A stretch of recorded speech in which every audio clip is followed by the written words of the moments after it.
you once said, people have written me off so many times, you either lie down and take it, or else you're a fighter. Yeah. Which one are you? I think there's so many things wrong with this. I think the first thing is children contribute substantially to transmission. There's no doubt about this. I mean, just look at what happened in Bolton a few weeks ago. The infection rates in school-age children rose first. There have been a massive number of outbreaks, and the infection rates in children were 1,200 per 100,000 compared to unvaccinated young adults where they were 400 per 100,000. That's 3 times. Right now, infection rates in secondary school children are the highest across all ages. If children aren't contributing to transmission, how is this happening?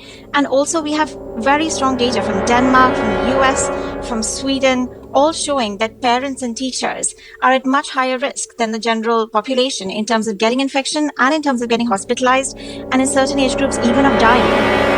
Knowing all that, and the fact that school closures have been massively associated with reduction in infections and openings again with increases. We can see this in the UK.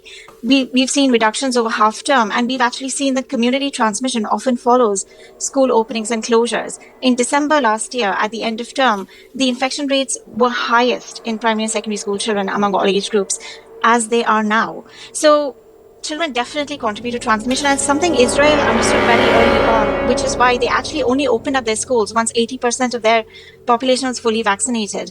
And the other point I want to come to that. I mean, there are thousands and thousands of women who come from very similar backgrounds to yours who never make it, who try but fail. Why do you think you did make it big? Can I respond to that? I mean, I want to say that, no, Professor, the studies that Professor Finn is referring to are essentially studies that are based on symptom-based testing in children. In England, we're very, very lucky to have random surveillance data from the Office for National Statistics. All you have to do is compare that data to symptom-based testing from Public Health England, and you can see the biases of these studies. I would ask Professor Finn to name one study that was carried out with random surveillance in a setting with the level of mitigations we have in schools, which is not much, at a point of moderate to high community transmission that did not show that schools were contributing substantially. I mean, your own life has not exactly been a bed of roses. I mean, it's been a bit of a soap opera too. I mean, do you think you'd, on balance, if you had a wilder, crazier life?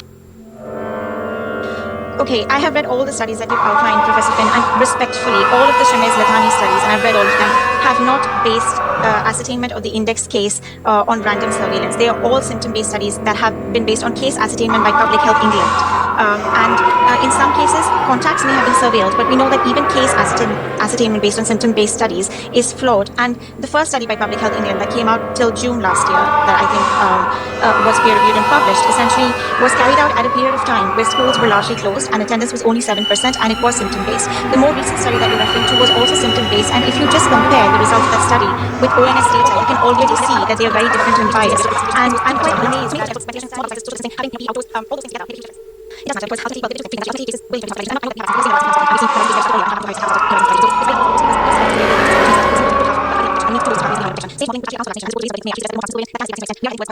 Good luck, and thank you very much.